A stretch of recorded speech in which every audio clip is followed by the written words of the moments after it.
instead of burning of the insects, you can smell that. And pan. So we're going to get started and pray and do our session for today. We're going to be talking about Last Supper to crucifixion. We're going to read every gospel account from that time frame, and so it'll be a long night.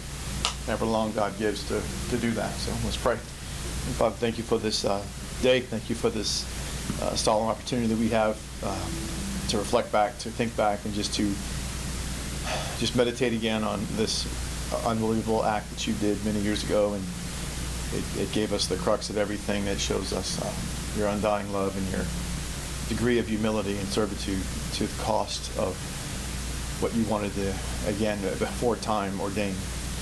It helps me, it helps us all to just keep perspective of things not being as good or bad as they seem, and always challenge ourselves to embrace the joy before us every moment we go through trials and traumas and pains as you did. And thank you just for all this opportunity we have to reflect on your mighty work and your mighty love. Be with us as our pastor, teacher, guide, and shepherd, coming bridegroom. Just may you guide us all in this time to reflect back and really resonate with what you've done for us. And thank you. We ask all this in Jesus, Yeshua's name. Amen. All right, so we're going to read and start with Matthew 26, and we're just going to pick it up and go right through. We're going to read, and I'm just going to read verse for verse and just elaborate as God leads me. And this is going to be our tradition. And so Matthew 26 and verse 1, it occurred when Jesus had finished this discourse, he said to his disciples, meaning it's all of a discourse, most profound teaching of the second coming of Christ and all things leading to the end of the world. You know that 2 days hence comes the Passover, then the Son of Man will be delivered up to be crucified. So remember that. 2 days before Passover, he tells them, I'm going to be crucified. Verse 3, Matthew 26, about this time the high priest and the scribes and the elders of the people were convened in the palace of that high priest named Caiaphas. We're going to find over in the book of John, he's the only one that mentions Ananias and Caiaphas as high priest, two of them. Verse 4, Matthew 26, where they consulted how they might seize Jesus by stratagem and destroy him. We're also going to see in John, we saw last week, they were also strategizing to kill Lazarus also. That evidence was too damning for them. Verse 5, but they said, not during the feast, lest there should be a tumult among the people. Now, while Jesus was at Bethany, in the house of Simon the leper, again about 2 miles out from Jerusalem, and between Bethany and Jerusalem is Bethphage, a woman came to him having an alabaster box of balsam, very valuable, which she poured on his head while reclining at the table. Some may say, hey, wait a minute, I thought he came to Palm Sunday, and he was hanging out, thought he was in Bethany. Remember, every night he spends in Jerusalem, where he spends the night is out in Bethany. It's only a 2-mile journey. It's not very long. It's just again, you're talking about 40-minute walk at most. It's pretty not that big of a deal. But he would spend the night in Bethany, come back to Jerusalem. So this is happening 2 days before. Remember, 6 days before. Mary actually took the expensive and spikenard and washed his feet with her hair. This is 2 days before, and they're actually talking about how she pours this on his head while reclining at the table. In verse 8, and the disciples seeing it, again, unlike Judas, which was 4 days prior, who said, hey, we can sell that for more. They all, it says, and the disciples seeing it, or those disciples, which is his disciples, saying, why this extravagance? For this might have been sold at a great price and given to the poor. Jesus, knowing it, said to them, why do you trouble the woman? She has rendered me a kind office. For you have poor always among you, but me you have not always. For in pouring this balsam on my body, she did it to embalm me. As we know, balsam has a very good odor, and it's the process of embalming. So those who say that, since when do the Jews embalm? Well, not in the way we do it today, but there's a preparation for burial. Not in the same way we put fluids in the body, not like that, but they do prepare the body for burial. So again, this is interesting to note for those who say, how come they didn't cremate? Well, you don't embalm somebody if you're going to cremate them. That makes no sense. You embalm somebody if you're going to, again, you prepare the body if you're going to bury them. Verse 13, indeed I say to you, whatever these glad tidings may be proclaimed in the whole world that she has done, will also be spoken of her remembrance. We don't know who this woman was, by the way, and yet it's talked about. Then that one of the 12, named Judas Iscariot, proceeding to the high priest. This is the only time after Palm Sunday you begin to see Judas jockeying for forcing the hand of Jesus to proclaim his deity, his messiahship, his kingship, to usher in the kingdom, because he understood Zechariah 9, 9, and 10, no chapter or verse breaks, that was the beginning of the end. Verse 15 in Matthew 26, and he said, what are you willing to give me, and I will deliver him up to you? And they paid him 30 shekels. From that time he sought a fit occasion to deliver him up.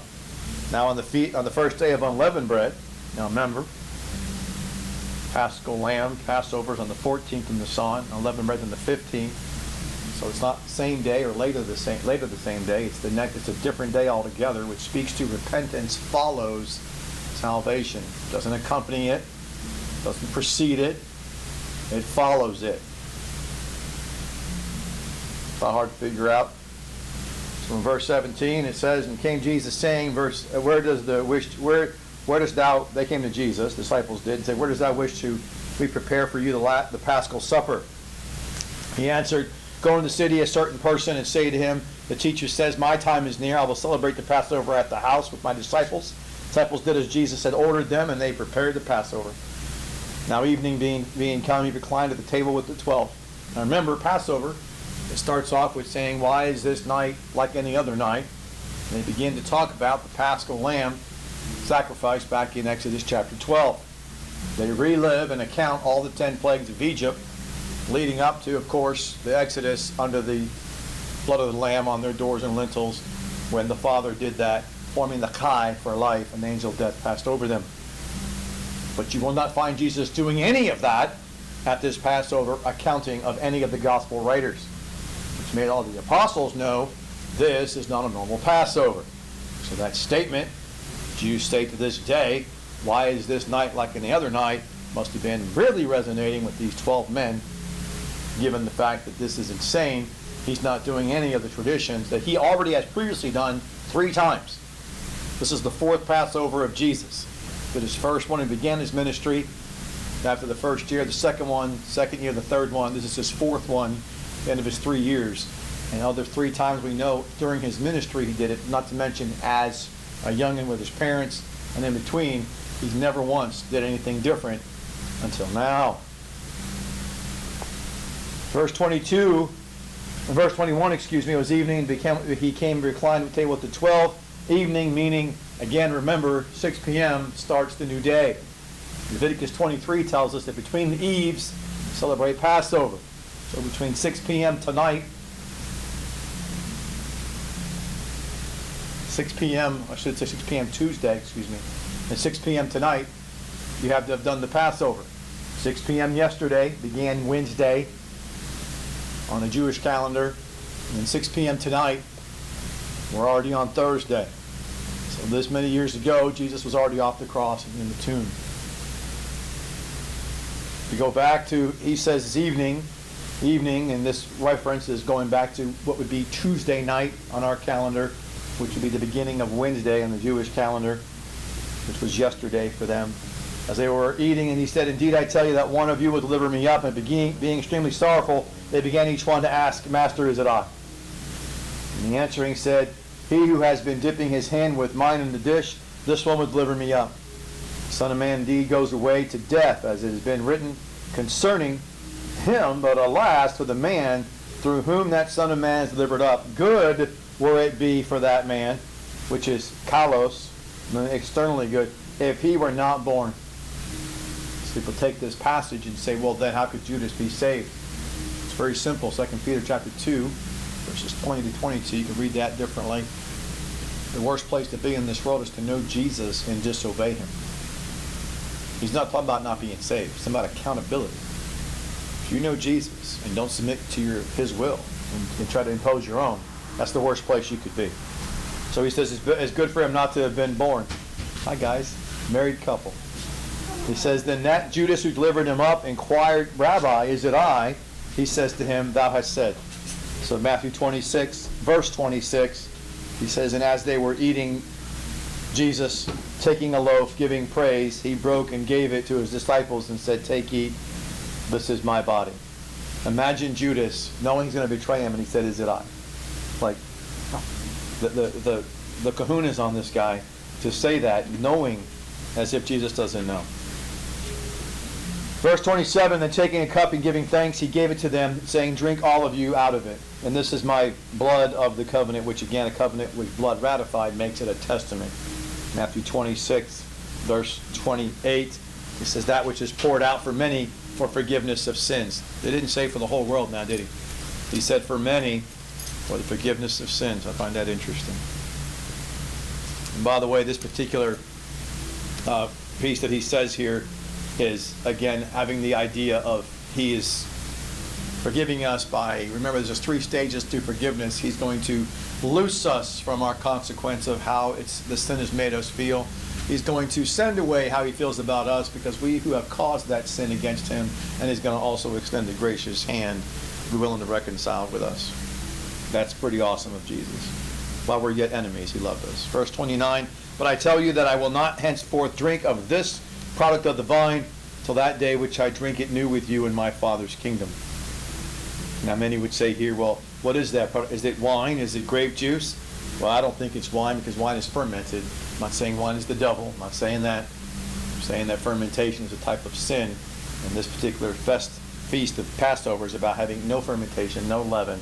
So therefore this was unfermented grape juice. You cannot have leavened bread. You cannot have fermented wine. That speaks to sin entering in, and that's not going to be a part of the pure, unblemished body and blood of Jesus. That's, symbolism is awry with that. That's why I don't like when the Catholics do that, by the way. They put wine in the chalice. I'm like, no, do that. And then it says in verse 30, this is where it gets interesting. By the way, that's how he says, I won't drink it again with you until it's in my Father's kingdom. Not his kingdom, which again is another clue to you that you inherit the kingdom of God on earth. You enter the kingdom of the heavens in the heavenly sphere. This is why Jesus said, the last shall be first. The last to inherit are the ones in the heavens, but then when they do, they'll be first. That's why Jesus said in chapter 26 of Matthew, verse 29, you won't see me drink it again with you anew until in my Father's kingdom, which is after his millennial reign, after his kingdom. Interesting, isn't it? Because that's when we inherit. That's when the bride and the bridegroom come together. Another interesting tell of those who don't understand the dynamic between that 1,000-year reign followed by another day of God, 1,000 years.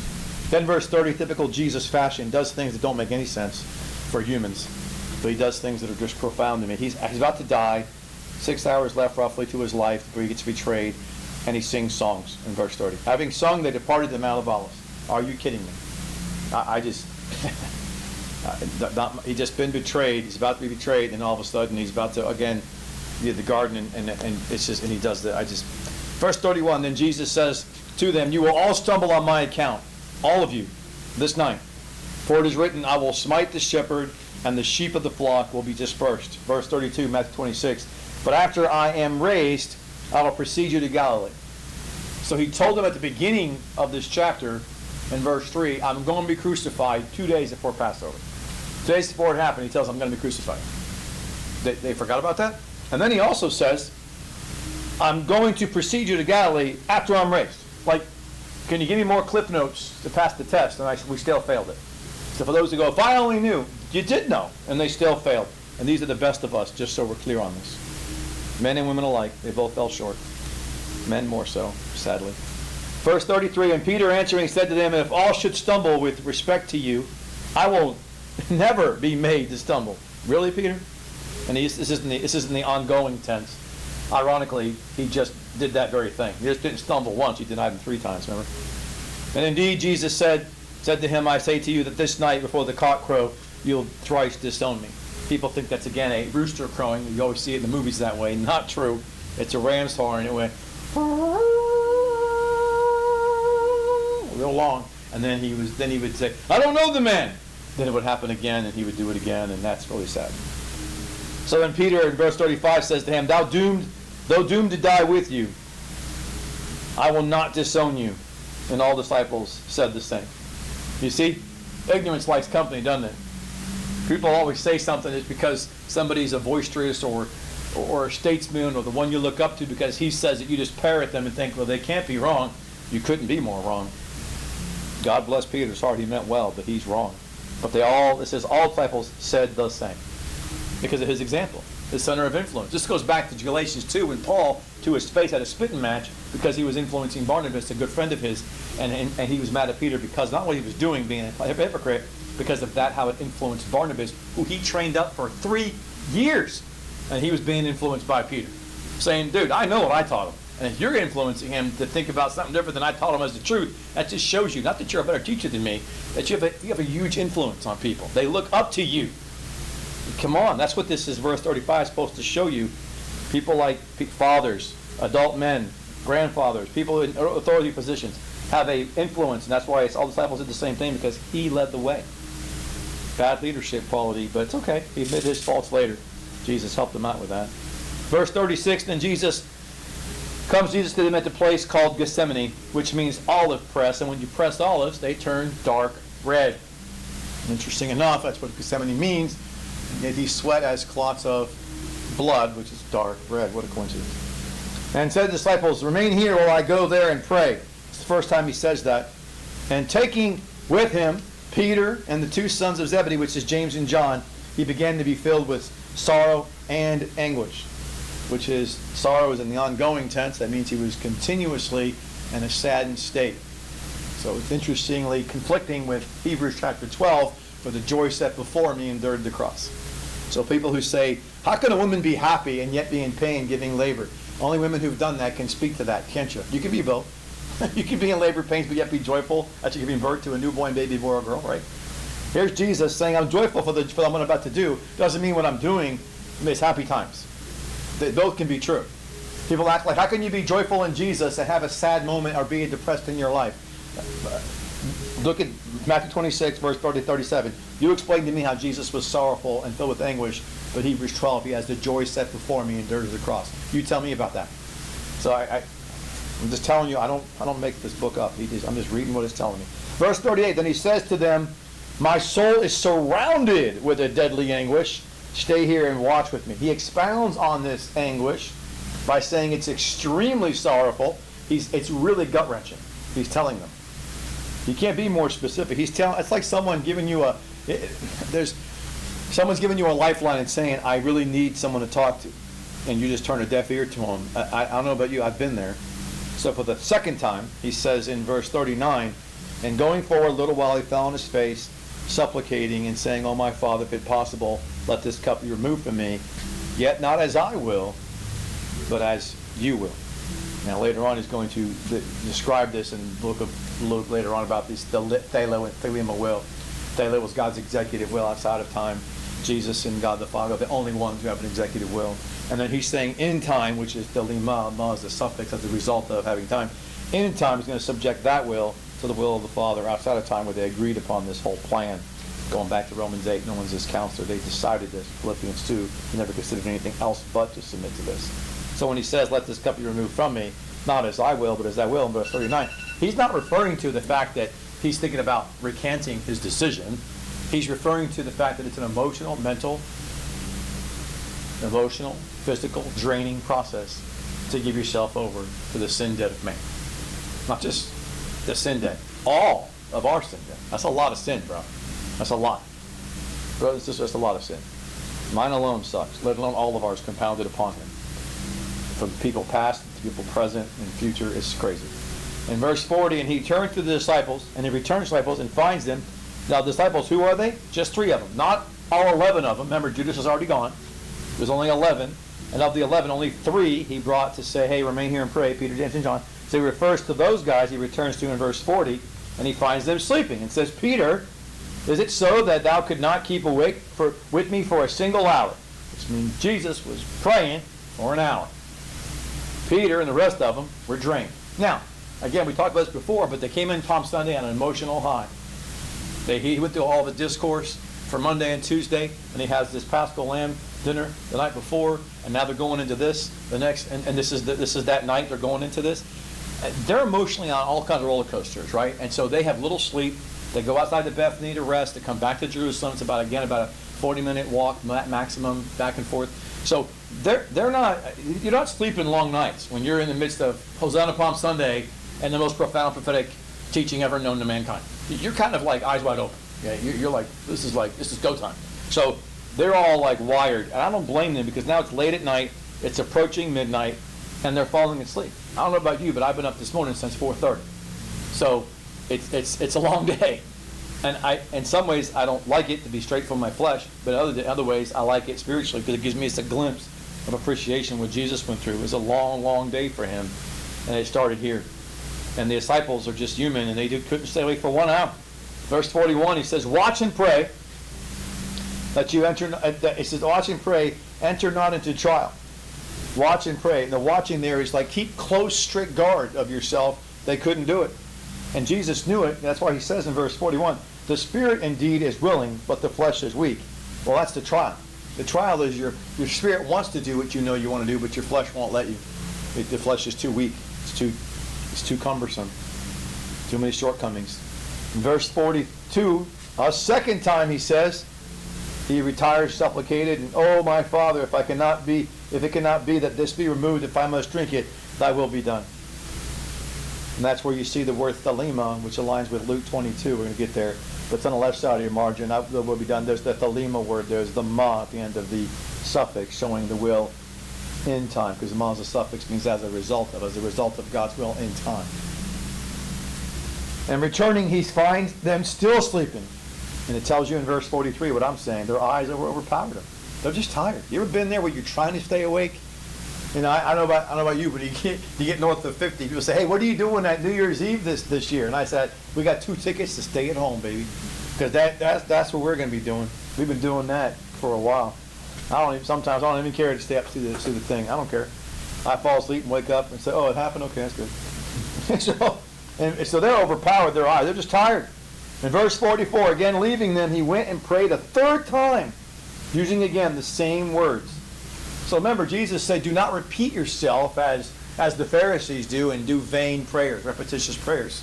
But in verse 44, he says, he prayed a third time, using again the same words. So he doesn't mean words themselves being repeated are bad. It's the intent of one's heart. He's not repeating it with the same old, same old. Like when we do communion once a month, we say the same things. We read the same verses. We're doing this now every year on Wednesday. But it's what it means to you, right? So that's what he's talking about. So the words themselves being repeated, just like he did with festivals and feast days, he said repeat the same thing year after year, right? Repetition and traditions aren't bad. It's the intent behind them and the merit you bring to what they mean. And you can tell Jesus was never just mailing it in. It was sincerely heart-wrenching for him. In verse 45, that's what he was showing them. Even though you may be asking God for the same thing, have that genuineness and that brokenness of your spirit, mental state of mind be out there. Verse 45, he then comes to the disciples and says to them, do you sleep now and take your rest? For behold, the hour has arrived, or is arrived, that the Son of Man is delivered into the hands of sinners. And delivered up, again, is in the plural tense, showing you he's going to be delivered up constantly through this night. Not just by Judas tonight, but by the Jewish guard. And from the Jewish guard to the different high priests, to the Sanhedrin, and from there to the Romans, from Pilate to Herod the Pilate. He's letting you know this is going to be I'm going to be tossed around a lot tonight. He's saying that word delivered in the ongoing tense. He's letting them know this is the beginning of worse to come, and I'm quite aware of it. They had no idea. The worst was yet to come. In verse 46, arise, let us go. Behold, he who betrays me has come.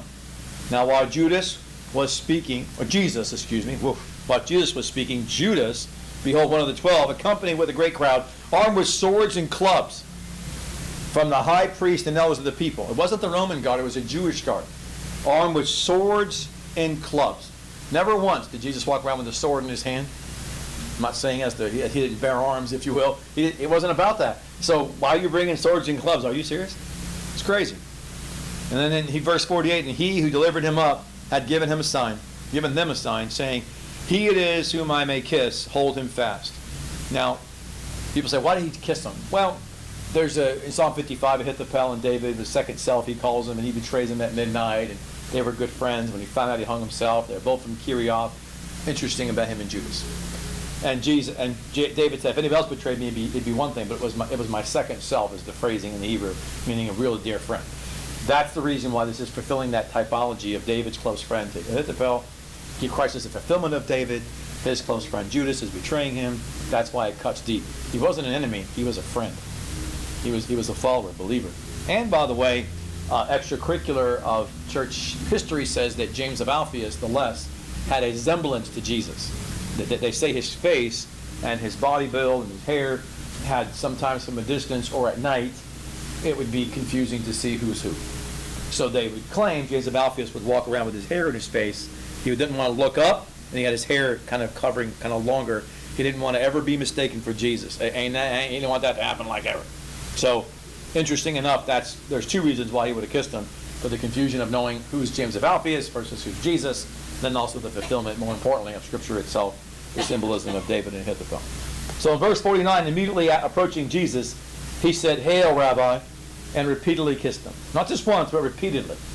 That's different than just the one kiss you see in these betrayal movies of the Roman Empire when Brutus does that to Caesar. This is repeatedly, which is more hypocritical, you know? It's like, why the repeatedness of it, the repetitiousness of it? It's very telling. But Jesus said to him, "Companion, for what purpose are you present?" Companion, it's a lower level for friend, not an endearing friend, but a friend nonetheless. Like we all have friends that we say, "That's my friend," but you wouldn't share, like that's your first phone call when you get bad news from the hospital, right? It's not your first phone call. Maybe it's your second, third, right? So maybe it's your fourth, fifth. So we have friends that are wider circle and friends in a closer circle. The word he uses here for friend is a wider circle. So he's bringing up the fact that Judas, you're my friend, but let's get real here. You were always kind of like, always looking to see what I could do for you, and you weren't really relenting to what I was telling you. That's kind of what he was telling him by saying to him, you're my friend, but you kind of out here in the peripheral. I knew you would never be there to help me move when moving time came. Right? Those kind of friends. I've been there. So he says, then coming, they laid hands on Jesus and they secured him, which means they seized him is the word there. They actually grabbed him pretty hard. And again, they had swords and clubs. They weren't nice about this. They were like pretty assertive. That's the image here. In verse 51, Mel Gibson does a good job of this in the movie The Passion, showing the disgusting nature of this. And behold, one of those who was with him, laying his hand on his sword, drew it, striking the servant of the high priest, cut off his ear. Now we know later on from John that's Malchus, and that's Peter who did that. And Jesus just touched him, and whoa, the ear grows back. Another wow moment. Then in verse 52, Jesus says to him, "Return your sword to its place." By the way, stop there. Wait a minute. How do you even have a sword? So that means Jesus is okay with being armed, wasn't he? He was okay with it. It's just not the proper application. He mentioned, you don't need to have that stuff, but when I'm not here, you're going to need to have that stuff. But by the way, when you have that stuff, just remember, who lives by the sword dies by the sword. So make sure when you pull that's going to happen. And it could be your own as well. Even if it's not, you got to live with the life you took or maimed. So he didn't say he's bad. He just said, it's safety first, and understand the accountability and responsibility that's in your hand. So when he drew this and struck his ear off, Peter's like acting in anger and emotion, and Jesus is telling him in verse 52, "Return your sword to its place, for all have recourse. All who have recourse to the sword shall perish by the sword." Meaning, your assertiveness, when you're doing this, you're relying on this to solve the problem. That's your last recourse, not your first. And that's why he said to him, your first reaction was to go for violence or for assertiveness. Your first reaction should be to seek peace. Then you get assertive if that doesn't work. Verse 53, "Or dost thou think that I cannot entreat my Father, or he will send to my relief more than 12 legions of angels?" Again, making Peter realize, do you think anything you can do can outdo what I can do myself? Are you kidding me right now? Not to mention physical force is nothing compared to the spiritual power God has at his fingertips. 12 legions of angels. Legions, as in legions are tens of thousands. So that's like hundreds of thousands of angels. One of them could kick booty, let alone 120,000. They could wipe out the entire human race. Don't forget, by the way, 12 legions is a big deal, because the 4 angels in the river Euphrates in Revelation 9 kill a third of men. What? 4. 4 angels kill a third of men in Revelation 9. Just 4. 4. And he's got hundreds of thousands at his beck and call saying, "You think I'm worried about these guys? Are you serious?" I could do it if I wanted to. If I didn't want to lift the finger, I'd just go, you guys get him. And you're going to bring a sword out as if you're doing some kind of benefit to me? That's silly. So in verse 54, but in that case, how could the scripture be verified? That thus it must be. Jesus is telling him, but I'm not going to do that because then I wouldn't be able to fulfill what I came here to do. This is what you're not understanding. Jesus at that same time, verse 55, said to the crowds, as in pursuit of a robber, have you come with swords and clubs to take me? Interesting, he was crucified between two robbers. Same word. And you're treating him as if the people you're going to crucify him with, it's a play on words as if to say, you know I'm not guilty of anything, but I know in advance you're going to charge me with the crime and insult me by having me go up to the Golgotha with these guys flanking me, as if to smear me, as if I'm one of them. Isn't that crazy? He knew this. He already knew that before they even did that, and before Pontius Pilate was going to have two robbers sent with him, and he's giving them a little tell, as if to say, oh, I know I'm God. I know you're going to put me between two robbers on the way to Golgotha as you mock and laugh and kill me. I just want you to know that I've done nothing to be associated with a robber, but you're treating me like one. But don't think I'm not lost on me that you're going to try to fulfill this later on, not realizing that Pontius Pilate and the Romans are going to also associate me with robbers, all because of you. He tells them in verse 55, I sat teaching in the temple every day, and you did not arrest me. All this, however, was been done that the writing of the prophet be verified. Then all his disciples deserting him. They just left, man. Left. They fled. Oh, man. And those apprehending Jesus conducted him to Caiaphas, the high priest, where the scribes and the elders were assembled. But Peter followed him at a distance. Now remember, later on, you're going to see in John that Judas and Peter were the only two that saw the whole thing happen. Peter and Judas were the only two who saw him go through the trials of the Sanhedrin. And they saw him get punched and smacked. They had to watch that. Judas, who betrayed him, to say, I'll make a little something on this deal, but not to get him to die, to force him to be king. And he's having to see that backfired badly. And Peter, likewise, is seeing how his master, the way he put everything, all his stock in him, is just going down fast. He's not doing anything to stand up for himself. He's just aghast. So in verse 58, Peter followed him a distance to the palace because he was ashamed. He was afraid. They'd arrest him too. Having entered, sat with the attendants to see the result. You see, he's kind of blended in. And that's how you know who your friends are, right? When the chips are stacked against you and the evidence looks bad. You ever seen those case file stuff with the true stories of a loved one gets killed and the loved one who's seeing that person is so overwhelmed with emotion they don't think, and they go to hug him, no, and they touch the knife or they touch the gun, and now they're the suspect. Like, come on, man, that's crazy. So verse 54, when you said, is that predestination? Absolutely, that's predestination. He's talking about when he said that if I did that, then it wouldn't be verified, right? He's pointing out his ordained will has to happen. That's why he's not doing that. It's all about God's ordained will. He's walking in it, just like we are. He himself is walking in his own ordained will to go through this. So in verse 59, he said, now the high priest and the whole Sanhedrin sought false testimony against Jesus so that they might deliver him to death. You see, we hear words like witch hunt. And did you know that back in the Salem witch days, when a woman went through menopause and went through her hormonal imbalance stuff, they thought that was witchcraft. So you're being burned at the stake just for being a woman who went through a hormonal change, menopause, because men are too dumb to understand the different hormones. So you're going to burn them alive and call them a witch. Really? Because they crave different things, like when they're pregnant. They have different things they go through when they go through menopause. And because of that, you're going to kill them. So it's just interesting how, to me, it reminds me how men are so dumb, they're going to trump up any false testimony they ever want to get their hands on to have confirmation bias of an already preordained decision. We hate him. He's got to die. Let's find evidence now to fulfill what we want to do. What? I thought you're innocent until you're guilty. No, not to them. You're already guilty. Let's find it. Let's gin up some evidence here to use against them. That's what they were doing. It's just so, it's infuriating. So they wanted to kill him. Then in verse 60, they did not find it. They didn't find enough false evidence against him. They didn't find it. Though many false witnesses came, but at last, two approaching, said, this man declared, I can destroy the temple of God and in 3 days rebuild it. Which, by the way, he said in John chapter 2 at the beginning of his ministry, which only 6 apostles heard it. James and John, Peter and Andrew, Philip and Nathanael. And some of these tribes of Pharisees heard it. And so here's the people that were there. These people, in other words, to say that means you were there all the way back from the beginning. You saw it all, man. And you're there to try to be used. They were probably paying them, obviously, right, just to say that In verse 62, and the high priest answered and said to them, answer thou nothing to what these testify against you? Questioning Jesus. But Jesus was silent. And the high priest said to him, I adjure thee by the living God, which is himself, that you inform us whether you are the Messiah, the Son of God. Jesus said to him, thou hast said. Moreover, I declare to you, hereafter you shall see the Son of Man sitting on the right hand of power and coming on the clouds of heaven. Then the high priest rent his clothes, saying, he has spoken blasphemy. What further need have we of witnesses? Behold, now you have heard the blasphemy.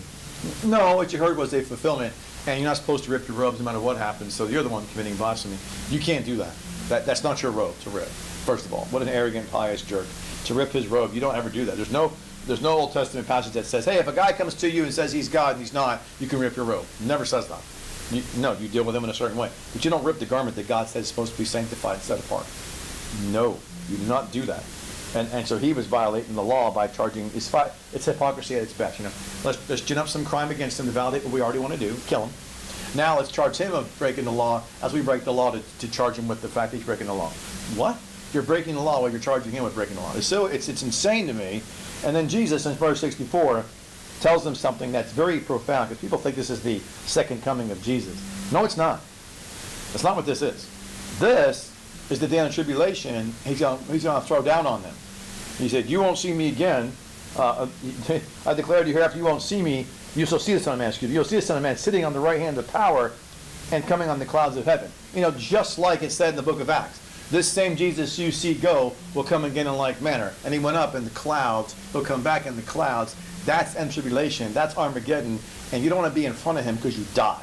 You're behind him, you live. You're in front of him, you die. And yeah, the only people that get spared from that are the 144,000 in Petra that are in front of him. And he tells them the wounds he sees. They go, where'd you get those? Well, in the house of my friends. And they're like, what? Yeah. And then one day they could convert it. That's what he's talking about in verse 64. The next time you'll see me, you'll have millions dead and 0.001% of you left alive. Any questions? They're like, yeah, several questions.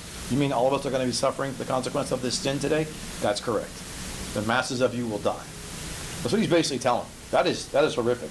That's a Holocaust beyond proportions. Because remember, the Antichrist, when he comes to be the beast, he's going to murder about probably 6 to 8 million Jews in about 30 days.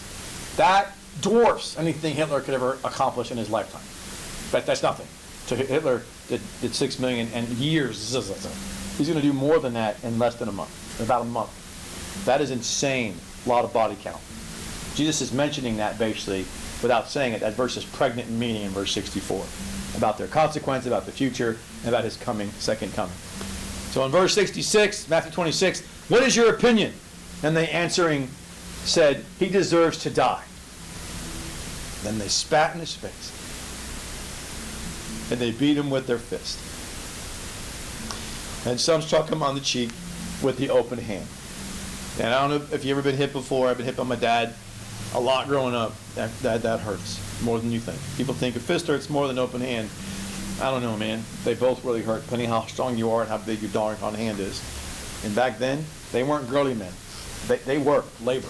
So it means your hand would probably be calloused, probably a little thick, a little leathery, and that hurts a lot. A lot.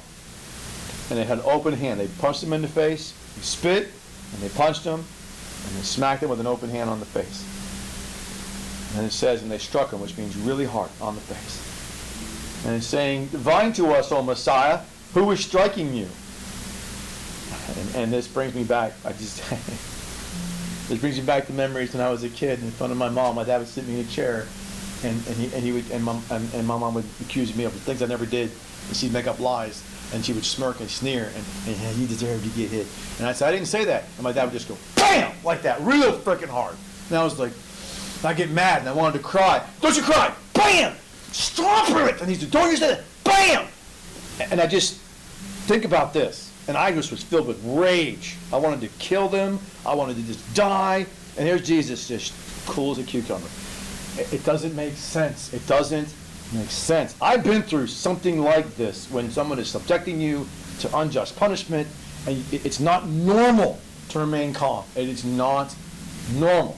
And here he is, completely calm. I just can't get over it. And then in verse 69, Peter sat without in the courtyard, and a maidservant came to him saying, You was with Jesus, the Galilean.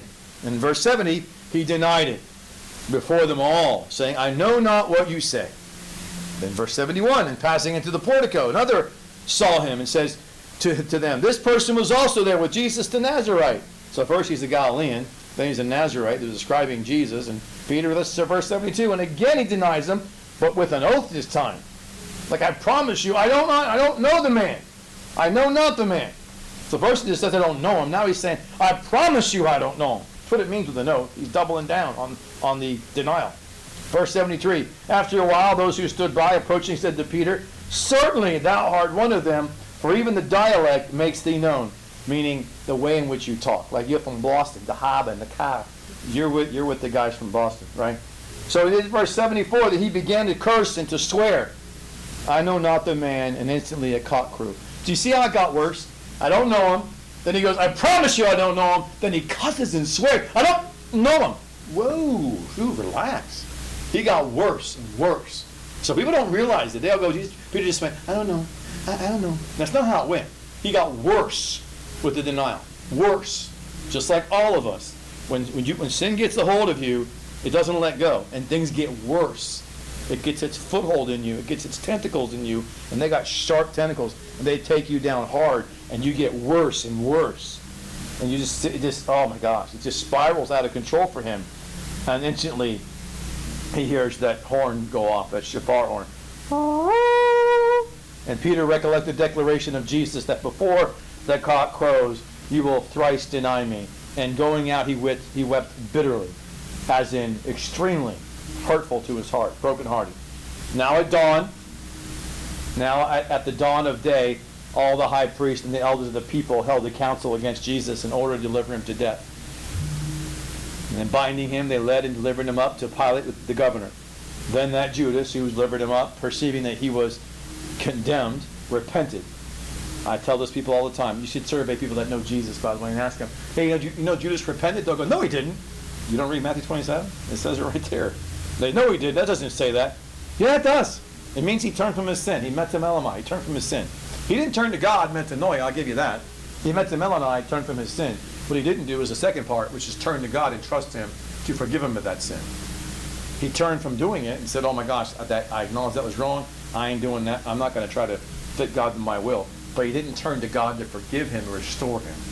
That was his problem. That's the second part of repentance. Turn from sin, but then after that, turn to God. And so they don't see that. People in Christianity don't know that he repented. In verse 3, Matthew 27, and he returned 30 shekels to the high priest and the elders, saying, I have sinned. Watch what he says. And betraying innocent blood. Well, how would he know that? Unless he believed Jesus was the Messiah. Because of course he did. But they said, what is that to us? That will see to that. Holding the shekels in the temple, he withdrew, and having gone away, he strangled himself. He strangled himself. And then, by the way, in the book of Acts, it says that when he came forward, his bowels burst forth. And that makes no kind of sense. Because you can't strangle yourself, and then all of a sudden your bowels just open up. That doesn't make sense. I personally think, and I only say this because I had a brother-in-law who took his life. And I can tell you that he tried once and didn't succeed with carbon monoxide poisoning. Then the second time he put a gun to his mouth and shot his brains out. Because when you don't succeed the first time, you go more extreme second time. So I think that Judas was trying to make sure he died. So I think that in case the branch broke or whatever that was, any kind of a slight pressure downward, it wouldn't just maybe for a while and then break. He wanted to make sure any kind of jerk like that he cut himself, and he trying to speak to the physical gutting that spoke to the spiritual gutting he was feeling. I think that doesn't say that, but I sure think that based on the book of Acts, which says his entrails popped out. That's pretty gross. But hurling the shekels in the temple, he withdrew, and having gone away, strangled himself. Verse 6, the high priest, taking the money, said, it is not lawful to put this in the korbanon, seeing it as the price of blood. And taking counsel, they bought with it the potter's field as a burial place for strangers. Therefore, that field is called the field of blood even to this day. When there was verified the word spoken through Jeremiah the prophet, saying, I took 30 shekels, the price of which they valued the precious one, from the sons of Israel, and gave them for the potter's field, even as the Lord directed me. That is such an ironic place of a name for a field. the potter of the clay, and the clay was Judas, refused to be molded by the will of God, and because of it, he killed himself, and the field became known as a potter's field. It's kind of ironic, isn't it? He wasn't willing to be molded by the potter himself to do his will. He wanted to mold the potter himself. No, you're the clay, brother. We get molded. We don't do the molding. He was trying to mold Jesus into what he wanted him to do, to kick the Sanhedrin's butt, to throw over the Romans. It didn't work out well, and now he became the antithesis of what he was trying to do. You're supposed to be the clay, he's the potter, and now you're in a field called the potter's field. As if to remind everybody, my job's to mold you, and now look at you. Now you're molded and etched in history as it better if you never had been born, because you were the son of perdition. You forsook the one you loved, all because you wanted to mold God to your image, and letting him mold you to his. In verse 11, Jesus stood before the governor. I feel sorry for Judas, by the way. He did believe in Jesus. He's saved. Jesus stood before the governor, and he asked him, saying, "Art thou the king of the Jews?" And Jesus replied, "Thou sayest." Just 2-word answer. Verse 12, but he made no reply to the accusations of the high priest and the elders. Interesting how he didn't make no reply to his own kindred, but to the Roman. Sure, here you go. Yeah, you say it. In verse 13, Pilate says to him, "Do you not hear how many things they testify against you?" And he gave him no answer, not even one word, so that the governor was greatly surprised. And at each feast the governor was accustomed to release to the crowd one prisoner, whom they wished.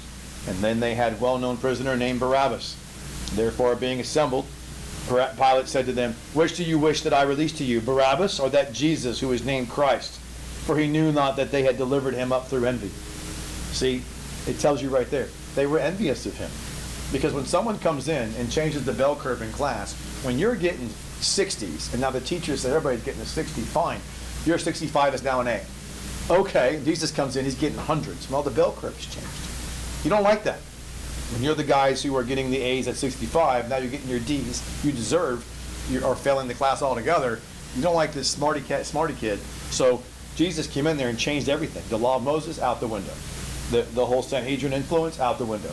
The other 4 chief rabbis, out the window. He's just the new sheriff in town. They did not like it. They envied him. It tells you this in verse 18.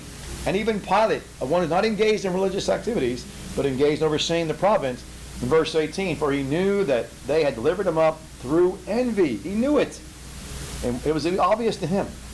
And while he was sitting on the tribunal, by the way, bimatos, same exact word used in 1 Corinthians about we all must appear for the bema seat of Christ.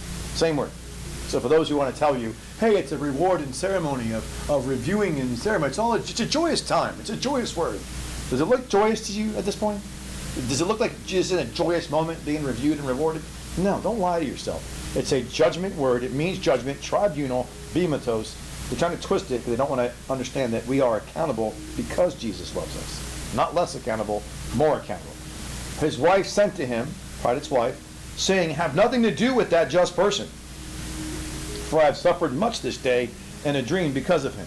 So God told her. There's no way she knew that. God told her that he's a righteous man.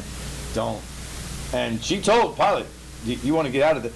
And God's just showing in his sovereign hand, people are cowards. Pilate had the power and the ability to say no, but he was too cowardice to stand to the people. And so in verse 20, the high priest and the elders persuaded the crowds to ask for Barabbas and to destroy Jesus, or to, again, want to apaleia, utterly make him perish. So they wanted him to suffer badly. And so, interesting that the high priest and the elders persuaded the crowds, because they knew, left to their own devices, they wouldn't cheer for no Barabbas. He's a murderer. So they had to kind of stoke the crowd. Hey, say this. So people, this isn't new today. We get these people today that are paid antagonizers, paid protesters. This started back then. This isn't a new thing to us. Solomon said nothing new under the sun. They were basically agitating the crowd to do what they wanted. And so in verse 21, the governor answering said to them, which of the two do you wish me to release to you? And they said, Barabbas. Pilate says to them, what then should I do to that Jesus who is named Christ, which means Messiah? They all say, let him be crucified. Oh my God. He said, no. For what evil? And this word evil is kakos. This means like an inner intrinsic evil. Pilate saying, I see nothing about this man that would speak to some intrinsic evil. Barabbas, I see it. He's a murderer. This man, no. He says, what evil has he done? What intrinsic thing is he so evil? and they vehemently cried, saying, "Let him be crucified." But you're not answering the question. You're just repeating yourself. And then for verse 24, Pilate, perceiving that he had no influence, but rather a tumult was made, taking water, washed his hands. This is his coward move. Instead of asserting himself, he was afraid. Because remember, back in the day, if you lose control of your province and you're under Caesar, that's your head. He kills you and your wife and your kids and your family. They don't play around. Either keep the peace in the province in my Roman Empire, or you die. So he's like, I can't control these people. I gotta appease them. So instead of using tough love, he just cowered into it. You know, it's like when you are a substitute teacher, or you're a stepdad, or you're filling in for, like, as an uncle for somebody's a child and they're not being raised right, and you got to be the one disciplining them. It's a tough gig. That's tough. I get it. It's hard. Now what's happening is that Pilate had the ability to do the right thing, and he just gave in to the pressure of the easy way out. He took the easy road. I get it. It's easier to do that. It's harder to put your foot down and do the right thing. I get it. You still should have done it, though. Doesn't give you an excuse. I get it, but you're still wrong. So what's he do? Tries to make the middle of the road and says, well, I'm going to give in to the pressure, but I'm going to make it clear that I don't agree with it. I'm going to get some water, wash my hands, and say to the crowd, I'm innocent of this blood. See you to it. Oh, that's okay. Then the people said, which Mel Gibson put in the Passion. Watch the movie again, The Passion. You will see he took it out in English, in translation at the bottom of the screen, but they will say this verse 25. And all the people answering said, his blood rests on us and on our children. That line is in the movie of The Passion in the Aramaic. You hear them say it, but there's no translation. So Mel Gibson said, I get your little pushback. I'm going to compromise with you. I'm going to leave it in the movie. I'm going to leave that line non-translated. But everybody's going to hear it. And if they go back and read it, they're going to know I left it in. Haha. So he left it in, but still had some slack. But those who know, like me, you can say, they still said it.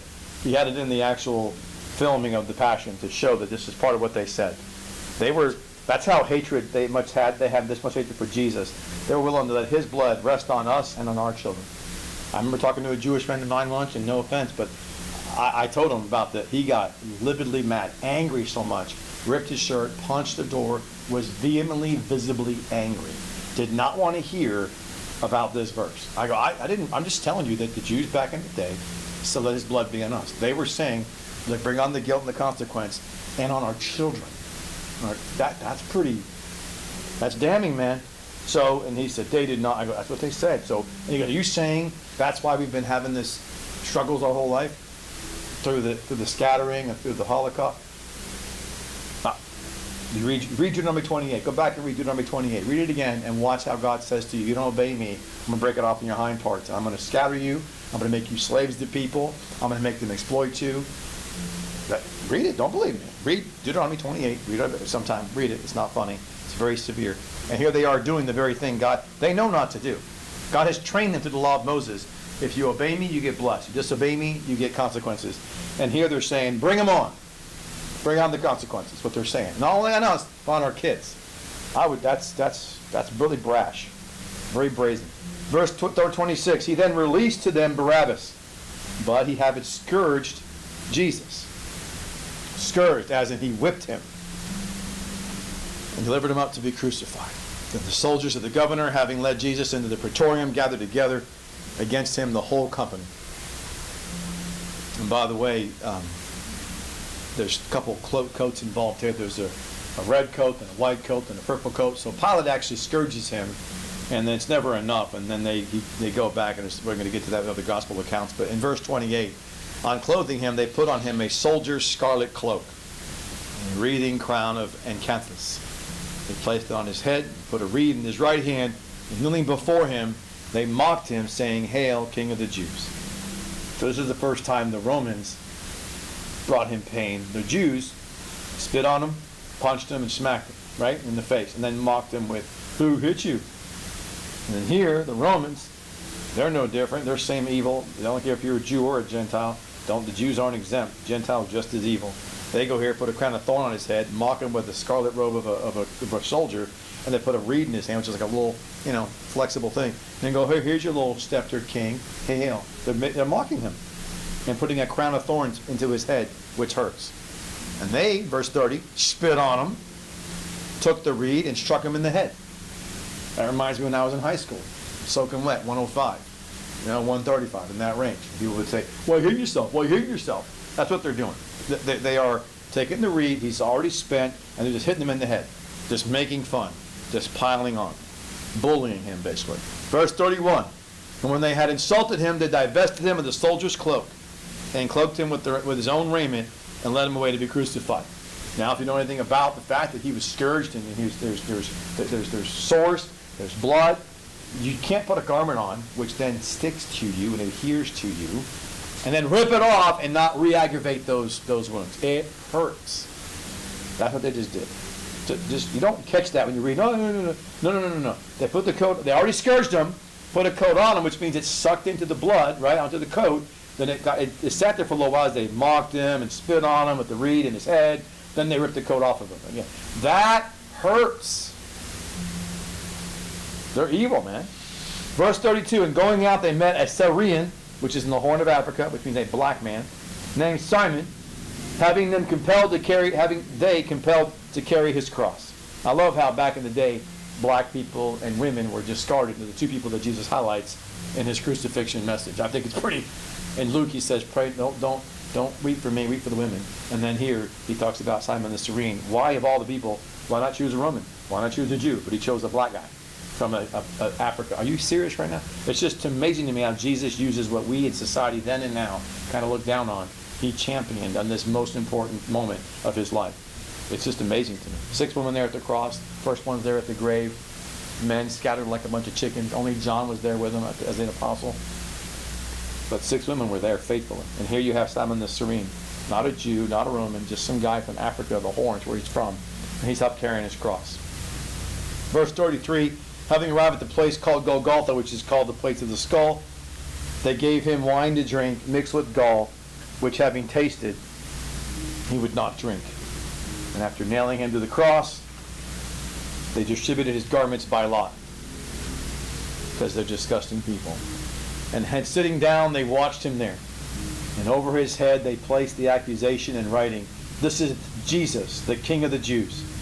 And at that time, two robbers were crucified with him, one at his right hand and the other at his left. Now those passing by reviled him, shaking their heads, and saying, "Destroyer of the temple and builder of it in 3 days, save yourself. If thou art the Son of God, come down from the cross." In like manner also the high priest with the scribes and the elders deriding, which means they were just in a nasty tone saying, "He saved others, himself he cannot save. Is he the King of Israel? Let him now descend from the cross, and we will believe on him." It's so disrespectful, just evil. Verse 43, he confided in God, "Let him rescue now if he delights in him, for he said, I am God's son." Just 100% mockery all the way through 39 and verse 43. Verse 44, those robbers also who were crucified with him reproached him, which means they reviled him and they were disgustingly gritting their teeth. But you're going to tell me in an hour of the time they were leading up with him, that's one of them just changed his mind. Based on what? Think about that. How could you be that vehemently against him and then 1 hour later you're a different man? What happened? Because it wasn't the same man. That's why. It was another guy. So in verse 45, from the 6th hour, there was darkness on the land till the 9th hour, which means from 12 o'clock to 3 o'clock. Darkness. The 9th hour, Jesus exclaimed with a loud voice, "Eli, Eli, sabachthani." That is, my God, why hast thou forsaken me? Some of those standing there, hearing him, said, "He calls for Elijah." And immediately one of them ran and taking a sponge, filled it with vinegar, and putting it on a reed, gave him to drink. Others said, "Let him alone, let us see whether Elijah will come to save him." Then Jesus, crying out again with a loud voice, expired. And behold, the veil of the temple was rent in two from top to bottom, and the earth trembled, and the rocks were rent, and the tombs were opened, and many bodies of the sleeping saints were raised, and coming forth from the tombs after his resurrection went into the holy city and appeared to many. That's a lot of stuff you just read there. The fact that things went dark, that's the plague prior to the death of the firstborn. That's interesting. There was darkness, then there was death. That's similitude exactly. Oh, and by the way, You just rent the temple from top to bottom, which now gives me access to the holy. Are you saying that you're the, yeah, that's right, he's the mediator. And now you're telling me at the same time, you're telling me that these people rose up from the grave when he rose up and walked around the city. It says many of the body's sleeping saints, verse 52. Doesn't tell you, it didn't say all of them. So which sleeping saints rose up exactly? I mean, I don't know. Can you imagine seeing Esther and Abraham and Solomon and Eve and Noah and Rachel just walking around? It's unbelievable, man. I used to and Hannah walking around, Samuel. I'm like, are you for real right now? And they're like, are you? Yeah, they're talking about Jesus. That's insane to me. And people don't know about this, and you show them that they go, it's been about my whole life. I didn't know it was even there. Most folks have no idea about that verse, 52 and 53.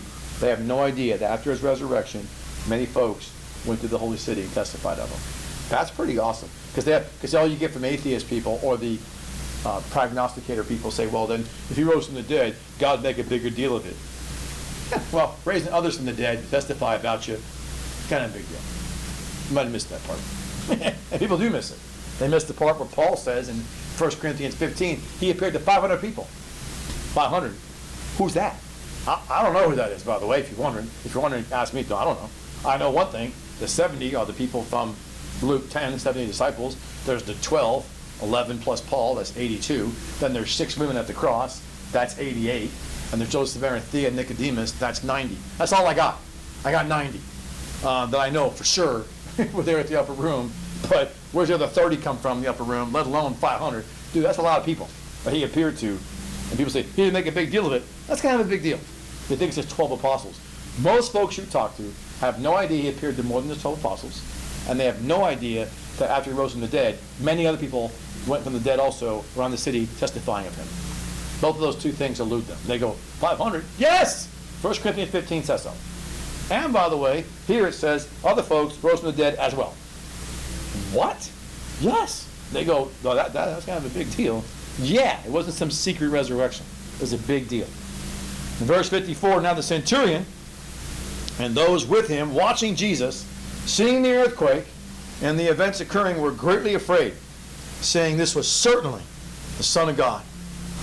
Many women were there, just beholding at a distance. They had followed Jesus from Galilee, ministering to him.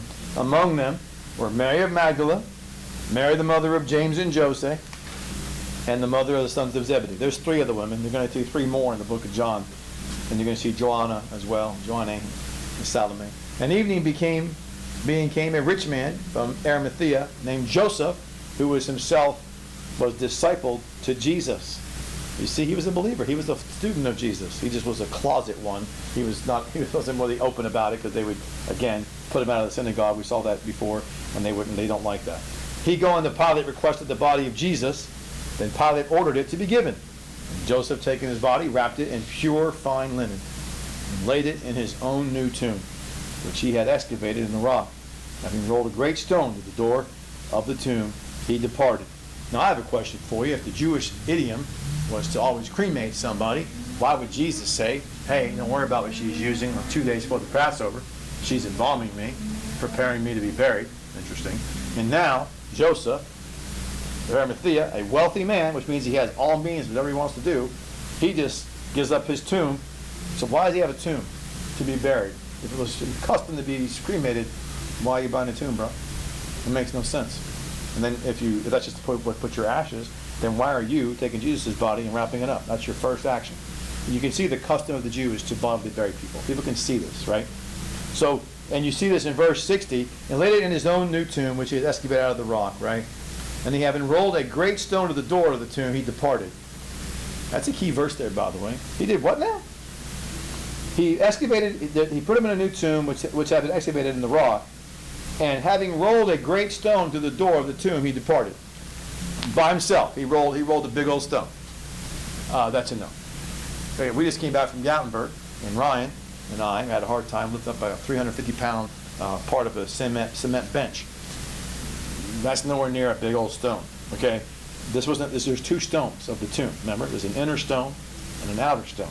Just to get you an idea, if you walk, imagine the people, we don't have a big congregation, right? But in bigger congregations, they have what they call a narthex in the sanctuary. So that the door to the building is we get the narthex, there's another door to the sanctuary, right? Similar concept with the tomb.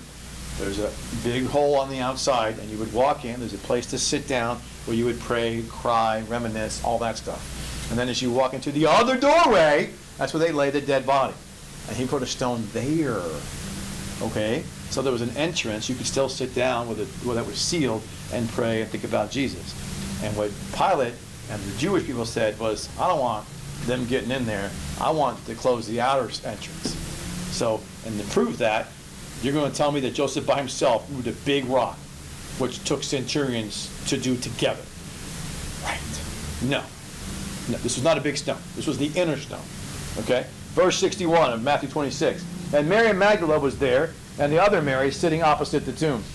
Now on the morrow, which is after the preparation, the high priest and the Pharisees convened with Pilate, saying, Sir, we recollect that the impostor said, while living after 3 days, I will arise. Well, if he's a liar, what are you concerned? Who cares? But then they say, well, command therefore, in verse 63, the tomb be made secure till the third day. See? Let the tomb be made secure. And what do? And he says, disciples come and steal him, they say, to the people, he is raised from the dead. And so the last error would be worse than the first. Pilate said to them, you have a guard, go make it secure as you know how. And departing, they secured the tomb with the guard, having sealed the stone. Now, by the way, we're going to turn to Mark 14. As we turn there, I want you to think about the fact that people say, well, he's not real. If he's not real, then why not just, back in the time frame, if you were the Roman Empire and there's a tumult being raised, which Pilate already showed you, they don't want that.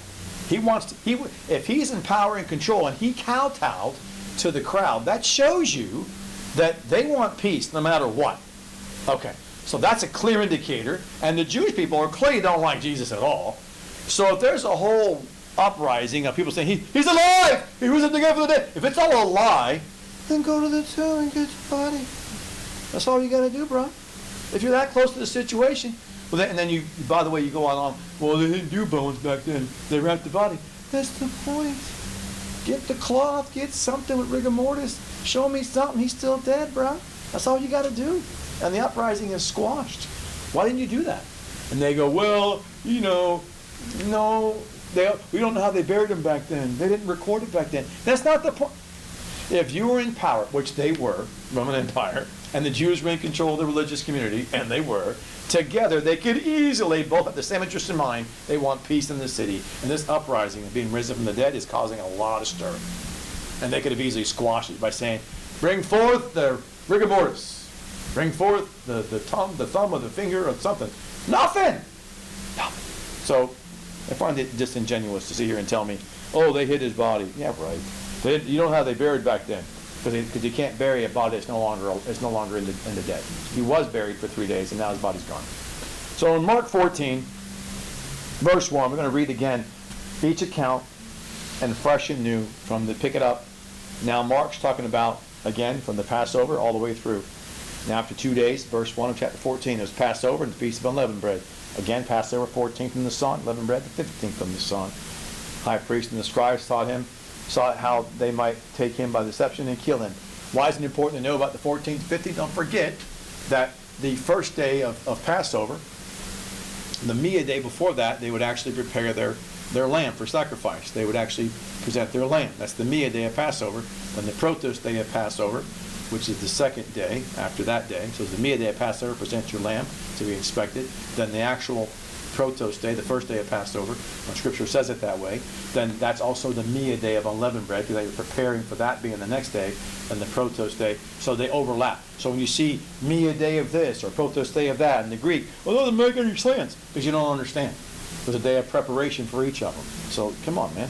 So, anyway, so that's why there's a Mia and a Protos of each day, and that's why Passover's on the 14th, unleavened bread's on the 15th. But it says that the scribes thought they might take him by deception, which again shows you that they were deceiving Judas.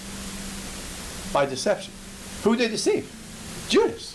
So that goes to show you that it wasn't an open conversation. They weren't on the same page like, we hate him, you do too, right? No. No, they hated him. Judas bought into their lies like, no, we want to see him be king too. Yeah, right, sure.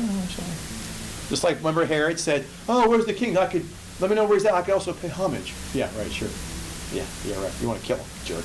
So this is what they were doing. They were like, how Herod spoke to the wise men. Were the wise men evil? No.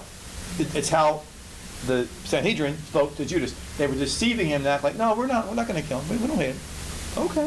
If they would have said to him, yeah, I want to turn him in, I want to kill him. He would, okay, here's the silver. That's not what happened. That's not what happened. He did not know they were trying to kill him. They were deceiving him and leaving that part out. They just want to question him, that's all. He's like, question him. He's going to show he's king. And he's going to assert himself. Sure, I'll help you do that. That was the lie. That's the deception. They had all along, just like, remember what they did with what is it, the guy, General Flynn? They entrapped him back in the day when the first election of Trump. But verse 2 of Mark 14, for they said, not during the feast, lest there be a tumult of the people. And being at Bethany in the house of Simon the leper, while he was reclining at the table, a woman came having an alabaster box of balsam, genuine spikenard, very costly, and breaking the box, she poured it on his head. And some were displeased, saying among themselves, why was this a loss of balsam taking place?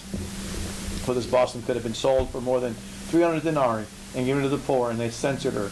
And Jesus said, let her alone. Why do you trouble this woman? She has done a good work for me. And remember, to another dovetail on this, did you know 300 denarii is basically an entire year's wage? Would? Yeah, it's like that. So you're telling me that's not a big deal? That's a big deal, man. So she's not wealthy about it. It's just like she had a year's wage that she just used to worship Jesus. Wow. It's crazy.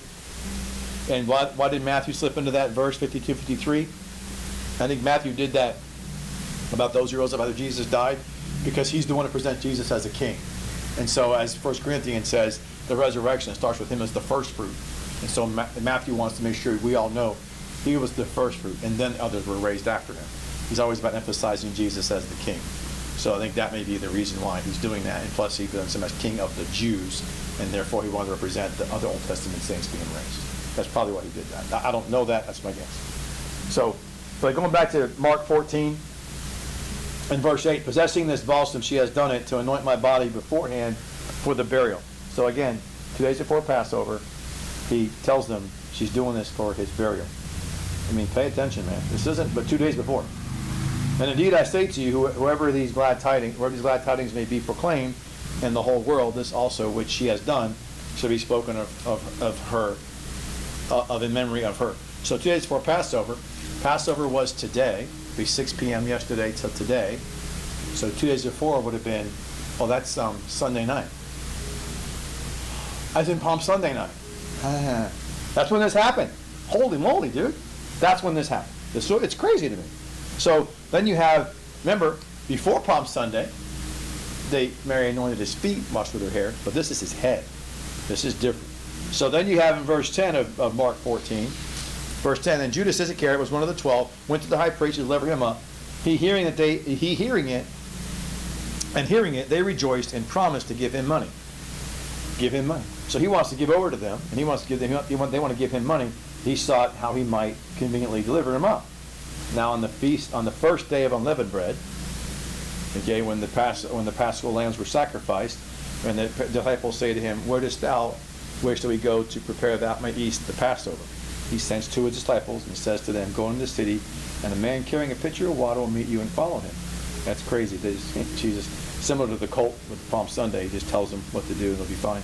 In verse 14, wherever he may enter, say to the householder, the teacher says, where is the guest chamber where I may eat the Passover with my disciples? So it's basically a house. It could be like an upstairs type of thing. So that's what that situation is there. And he will show you a large upper room, furnished already, there, prepare for us. The disciples went forth and came into the city and found everything as he had said to them, and they prepared the Passover. And evening being come, he comes with the 12. I think it's interesting to think about this. He just says, you'll see a guy carrying some water. You go ahead and go to him. He'll say the room. It's already ready for us. You know how abnormal that is? That's like, that would be like you on Inauguration Day, or in England when the King and Queen of William and Kate back in the day were getting coronated, and you go, I say to you, hey, go to the Buckingham Palace and let them know that I sent you. And they go, oh yeah, I have a whole place on the yard here for you to sit. Really? During a day like this? It should be packed. Jerusalem is packed and stacked with people at the Passover. And this guy has just a room just empty, ready for the master and 12 people. Really? That's not normal. It's not normal. So it tells you that God already had told him, have this room prepared. Didn't tell him why. I'm going to have somebody come tell you why. You just do what I tell you. Which I would have loved to know who this person was. This person of the household, this man of the house must have been like, I don't know, but God said do it, I'm doing it. So that's a man of faith. That's a great man of faith, because he could have made money, or he could have helped out somebody else in his family by staying up there during a big, busy time now on the feast. But it just kind of shows you he stood up for what his faith told him to do, which is God told him to wait on this moment, and he did. Disciples went forth in the city. In verse 16, came in the city, found everything like he said. And then in verse 18, after they all came 12 together in the evening, this is 6 p.m. yesterday. Verse 18, and as they were reclining at the table and eating, Jesus said, indeed I say to you, that one of you eating with me will deliver me up. And they began to be sorrowful and say to him one by one, is it I? Notice how in Mark he points out they became to be sorrowful. He doesn't point out the sorrow in Matthew. So Mark's pointing out, because remember, Mark points out the servanthood of Jesus. So he's pointing out that, we were starting to be sorrowful losing our master. And then because remember, Mark's not a disciple. Matthew was a disciple, and so is John. Mark and Luke, gospel writers, are not disciples of Christ in the 12. Mark was a writer and scribe to Peter. It's John Mark, the cousin or nephew to Barnabas. And you have Luke, who's the doctor to Paul. Okay, he's a convert. So they're not disciples of the 12 apostles. Okay, they're disciples, but not 12 apostles. So verse 20 of Mark 14, and he said to them, is it that one of the 12 dipping in me with the dish? The Son of Man indeed goes away to death, even as has been written concerning him. But woe to that man, for whom the Son of Man is delivered up. Good word for that man if he had not been born. We already talked about that, because it means better to not know Jesus than to know him and disobey him. That's a bad place to be, because we're highly accountable for all he's done for us. Verse 22, and as they were eating, he took a loaf, having given praise, he broke it and gave to them and said, take, this is my body. Again, he is going against every normalcy of tradition of Passover, which, by the way, in his ministry he has done 3 times prior. Remember? He did it at the beginning of his ministry, at the end of the first year, end of the second year. This is his 3rd year. It's his 4th Passover. This is the first time he's talking like this. And that's got to freak you out. Everything's different. The entrance into Jerusalem for the Passover, that was different. You didn't do that before with the donkey and the Hosanna. That's different. And then you did all the discourse. That's different. 6 days prior, she anoints your feet with her hair. And now 2 days prior, she anoints your head. There's a lot of things going on different. And you said, I'm going to be crucified. And you also said, I'm going to be raised up. I mean, everything's different, Plus, they saw the temple get purged twice, Sunday and Monday. They hadn't seen that since the beginning of his ministry. A lot of things are different. You would think they had paid attention and went like, something's not normal about this. This is not a normal Passover. I mean, there's a lot of things different. And they didn't pay attention. They were so wrapped up in it. I'm not going to make fun of them. I'm saying that the human mind, sometimes you get caught up in the emotion in the moment, and you miss the forest for the trees, as they say. So here he says, take, this is my body. I would have right there go, what are you talking about? That's not a, what? What? And in verse 23, and taking a cup, having given thanks, he gave it to them, and they all drank out of it. Verse 24, he said, this is the blood of mine, which is of the covenant, which is poured out for many. Which again, blood ratifies the covenant, makes it testament.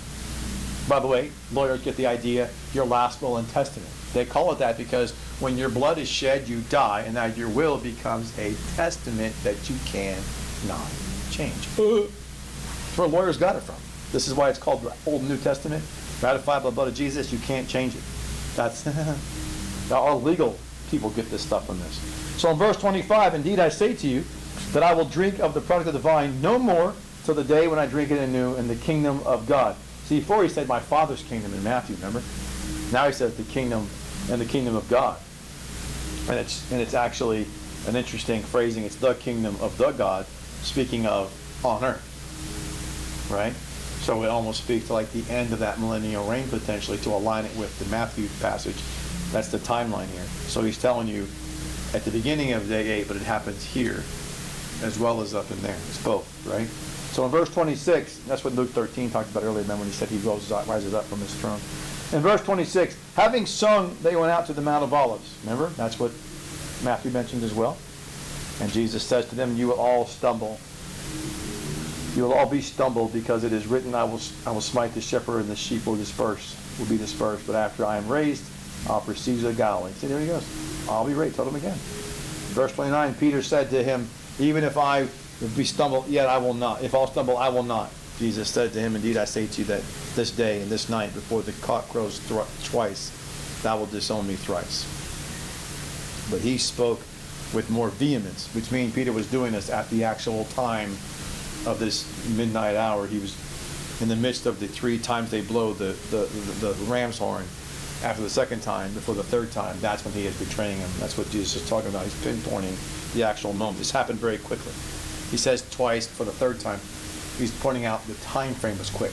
In other words, people think, well, did he get from, I don't know him, to I promise you I don't know him, to I'm cussing and swearing, I don't know him? Did it happen over 45 minutes? No. It happened over just within a minute.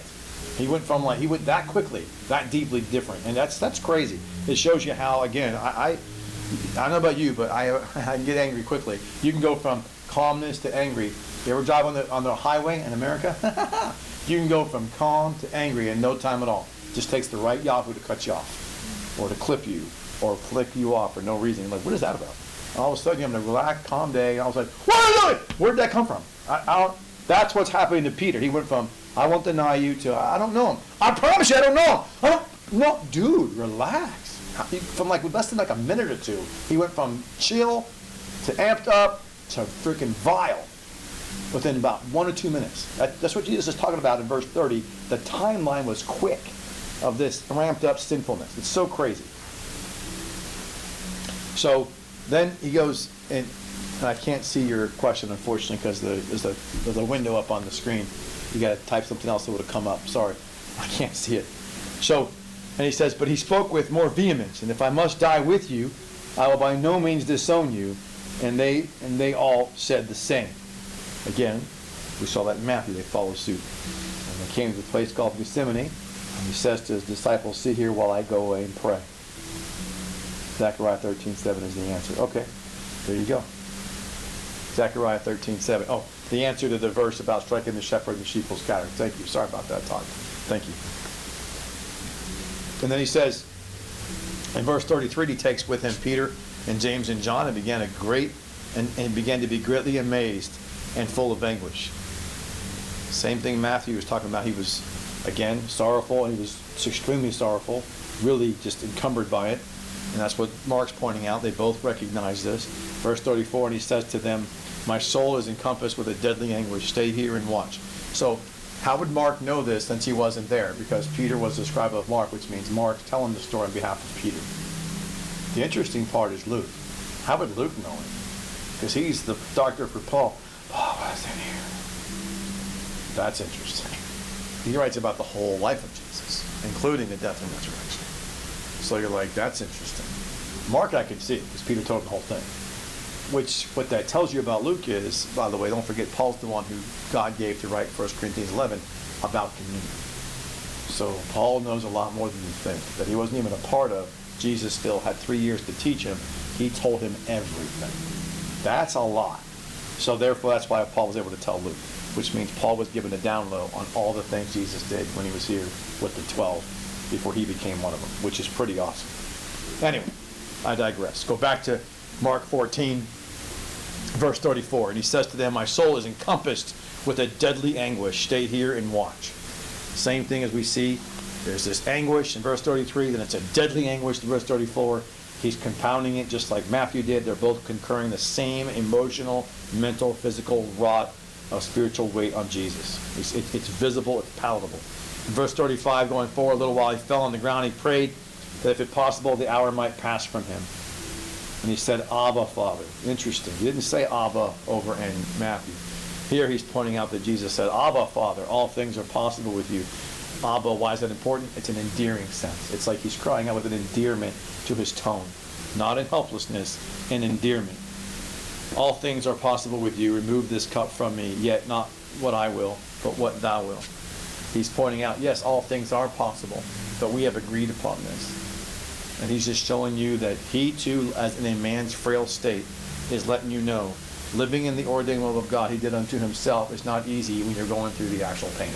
That's all he's trying to show you. He's not showing you, well, I thought about saying no. That's not what he's doing. If that's true, then Philippians 2 is a liar. Because Paul said in Philippians 2, not for 1 minute did he consider it robbery to be equal with God. He was submitted, he was subjected to it, committed the whole time. He was 100% in on the servanthood, humility thing. He never once questioned it. So this is not a questioning. It's more of an endearment of showing us the struggle with sin. In verse 37, he comes and finds them sleeping and says to Peter, Simon, sleepest thou? Couldst thou not keep awake a single hour?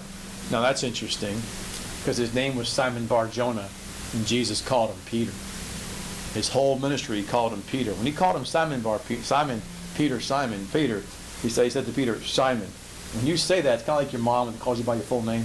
You know you're in trouble. So my mom used to call me Prestoni Macaroni as a funny thing. I didn't like that, but that was when she was being nice to me. When she was ugly to me, she never said that. So if I heard Prestoni Macaroni, I didn't like it. At least I wasn't going to get beat, though, when I heard it. But if I heard my name, I could have something bad happen. So when Peter heard his name being said, not the name Jesus gave him, but the name his dad gave him, he's like, wait a minute, why are you using that name?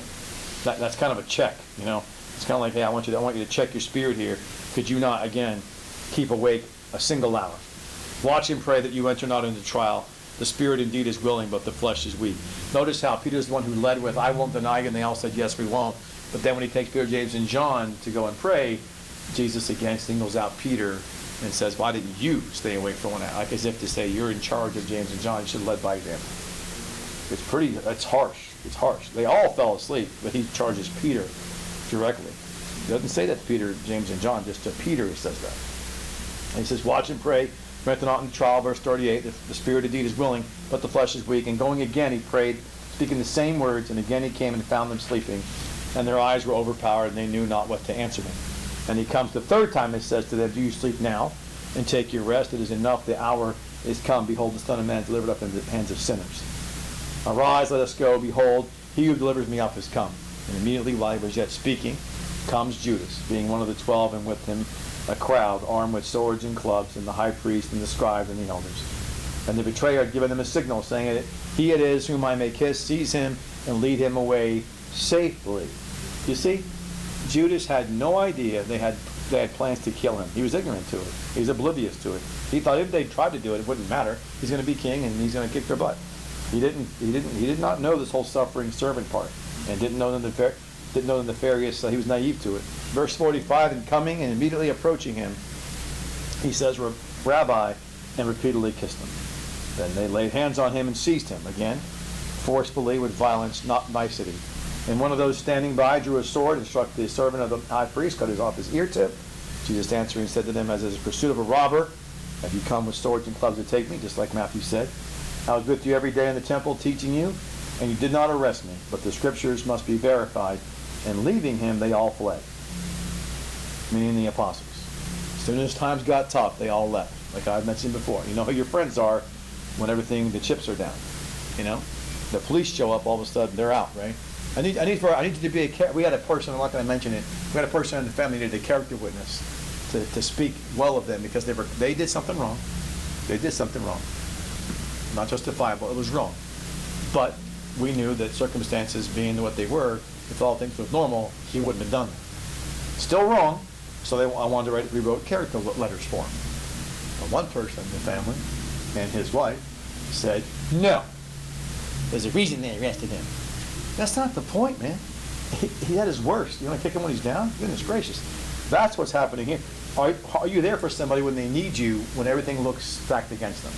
And that's when you know where your character's at. And their character, the disciples, wasn't strong enough to stay there with him by his side when everything looked bleak.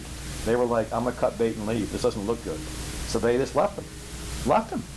Then in verse 51, a certain youth, which is Mark, by the way, followed him with the linen cloth wrapped around his naked body, and they seized him.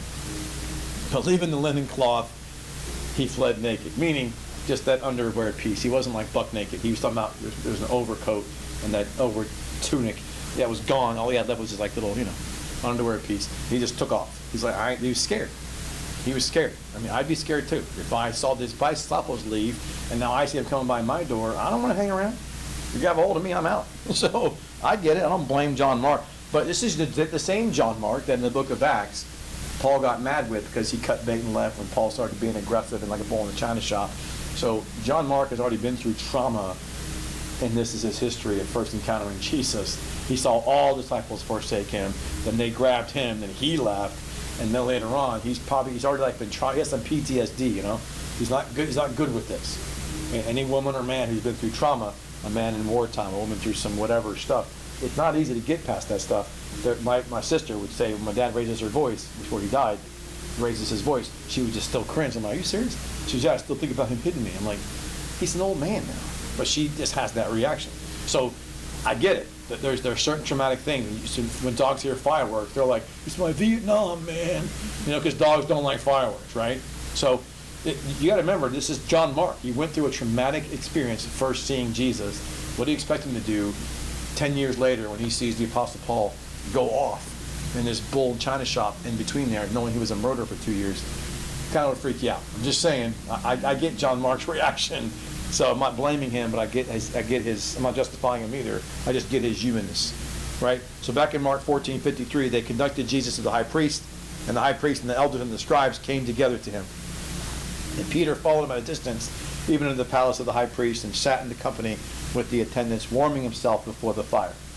By the way, don't forget, there's a charcoal fire, which is the same charcoal fire. Jesus sees him on the beach side when he's cooking fish, and he says to him, do you love me? That whole thing happened with a charcoal fire. And I don't know about you, but in our country, Memorial Day, July 4th, we always have cookouts, and a charcoal fire, different from a gas fire, it's a different smell. Especially when you have charcoal briquettes, it's even cooler, with little wood pellets, even smells even better. But we all know that barbecue smell, right? It's kind of cool. I like it. Hot dogs, hamburgers, ribs, right? So imagine the charcoal smell. It's very distinct. And the last time you smelled it was when you betrayed Jesus. And all of a sudden, Jesus knows that. And he's like, hey, Peter, come have some fish. And he's like, that's cold, man. You have a charcoal fire. You reminded me the last time I had that smell. It was the worst day of my life. I know. I'll make it the best day of your life. How about that? I'll restore you. It's so cool. Jesus is so cool like that. So when he's doing this by the fire, it's a charcoal fire. We're going to learn about it later. It's going to tell you that. But verse 55, while the high priest and the whole Sanhedrin sought testimony against Jesus in order to kill him, but they found none. Men trying to gin up bad testimony, nothing was there. They may testified falsely against him, but their testimonies were insufficient, meaning their lies didn't hold water. They weren't good enough. They wanted some more stronger lies or stronger narrative. Let's do some other half-truths. So when some standing up testified falsely against him, saying, verse 58, Mark 14, we heard him just declare, I will destroy this temple made with hands, and in 3 days I will build another made without hands. But even thus was their testimony, but not even thus was their testimony sufficient. And the high priest standing up in the midst asked Jesus, saying, answer thou nothing to what these testify against you? Then he was silent and answered nothing. And the high priest asked him and says to him, art thou the Messiah, the Son of the Blessed One? And Jesus said, I am. I love it. I am. And you shall see the Son of Man sitting at the right hand of the mighty One, and coming with the clouds of heaven. And the high priest, having rent his garment, says, what further need have we of witnesses? You have heard the blasphemy. What is your opinion? And they all condemned him as worthy of death. And some began to spit on him, cover his face. See, he didn't say that in the book of Matthew. They spit on him, cover his face, and then beat him with their fist and say to him, divine to us. And the attendant struck him on the cheek with the open hand. So they're basically, again, he's going to more descriptive nature of how they were mocking Jesus, putting a bag over his head, a cloth, and then hitting him as if to, again, mock his deity. If you're so smart, you're so godly, you should know divine who hit you. Peter being below in the courtyard, there comes one of the maidservants of the high priest, and seeing Peter warming himself, earnestly looking at him, and says, thou wast with the Nazarene, Jesus. Now I want you to put yourself in the shoes of Peter, the person you've seen your whole life. There's no problem he can't handle. There's no rebuttal he can't win.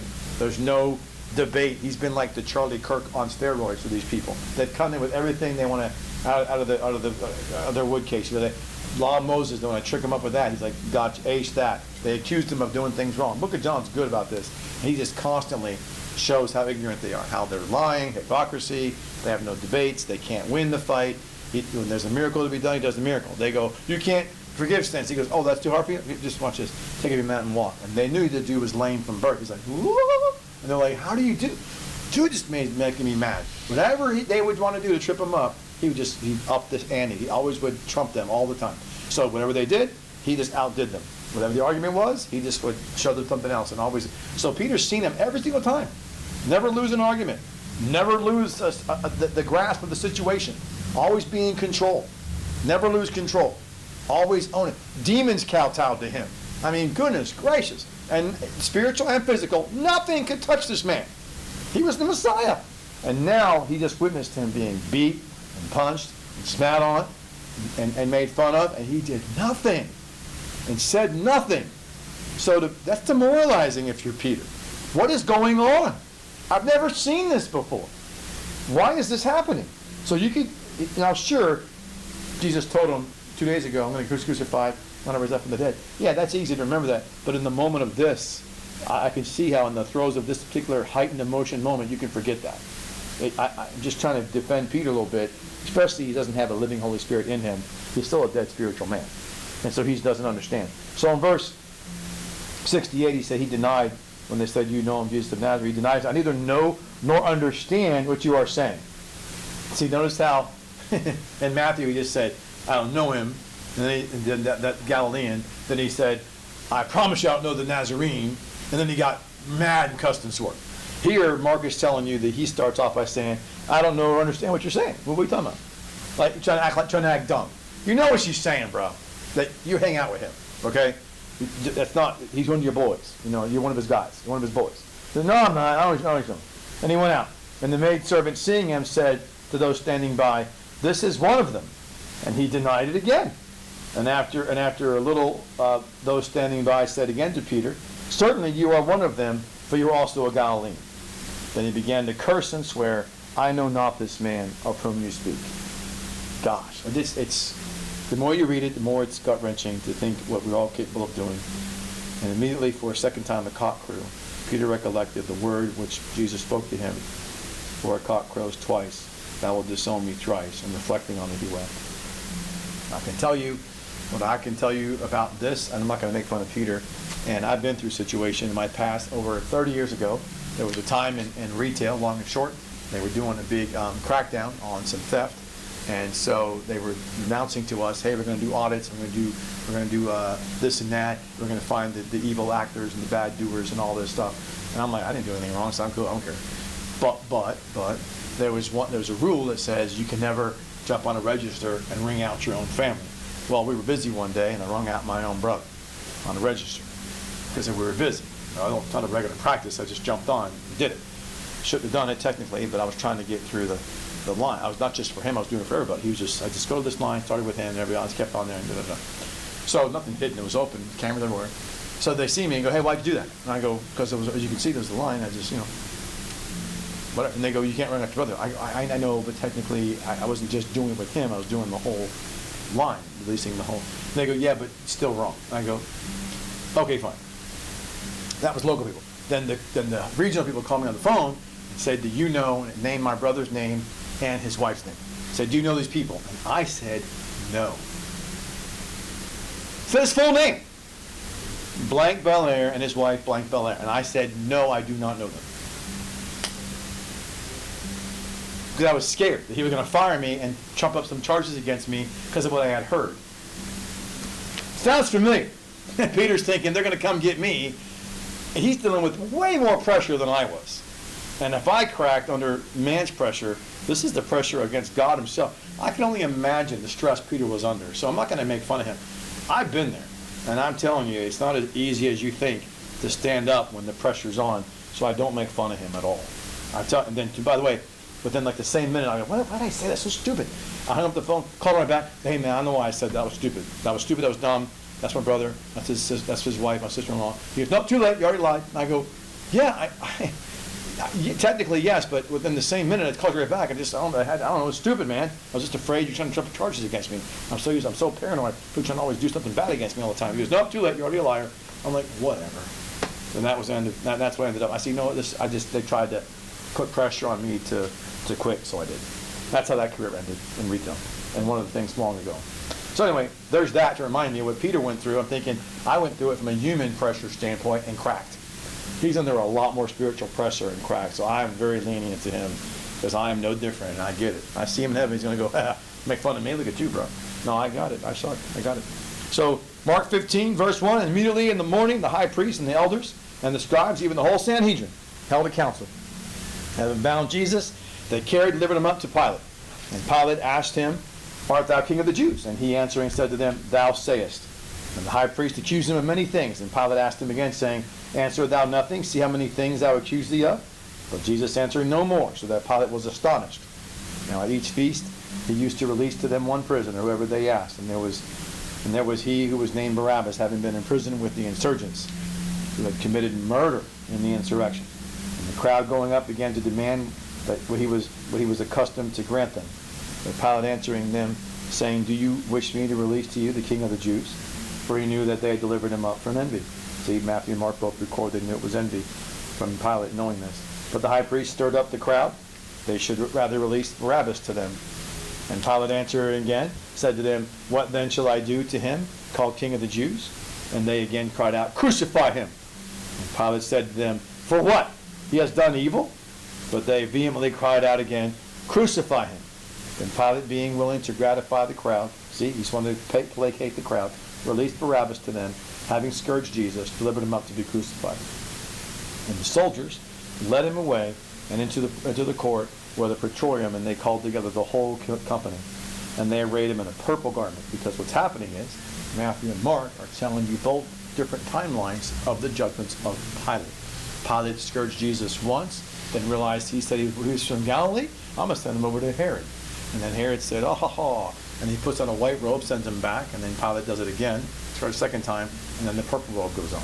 So that's why it was scarlet, white, and then it was purple. So that's what they're showing you here. There are different angles of two different times Pilate judged Jesus. So there was two judgments that Pilate gave to Jesus. You'll see that in Luke when we get there in just a minute. And they arrayed him in a purple garment, and intertwined an Achaithian wreath, which is a crown of thorns, placed it on his head. He began to salute him, saying, Hail, King of the Jews. And they struck his head with the reed and spit on him. And kneeling did homage to him. Again, mocked him, just like Matthew said. And when they had mocked him, they stripped him of the purple garment. They put on him his own clothes, let him out. So that's two times. The first time Pilate judged him, put a scarlet robe on him. They healed to his wounds, ripped it off, and that hurt. Then to Herod, he comes back, whip him again, put a purple robe on him, rip it off again. It's very painful. I'm just telling you, it's very painful. You ever had an open wound and then a cloth adheres to it and rip it off, it is extremely painful. Not to mention he's being whipped and scourged and all this. And then verse 21, and one Simon the Syrian, the father of Alexander and Rufus, coming from the country, was passing by, and they compelled him to carry his cross. And they bring him to Golgotha, which being translated is place of the skull. Now imagine being Simon, they're compelling you. I mean, I wouldn't say no, but maybe you would, but he didn't have a choice. They said, you're going to do it. And they presented in verse 23 him wine mingled with myrrh, and he did not receive it. And they nailed him to the cross, and they parted his garments, casting lots for them what each should take, which is what Psalm 22 talks about. And it was the third hour when they nailed him to the cross. And the inscription of his accusation was written over him, the King of the Jews. And with him they crucified two robbers. And again, just like in Matthew, the word with is soon, which is in general sense, which means there was more folks. And then the other at his right, one on his right hand, one on his left hand. And the scripture was verified, saying he was numbered with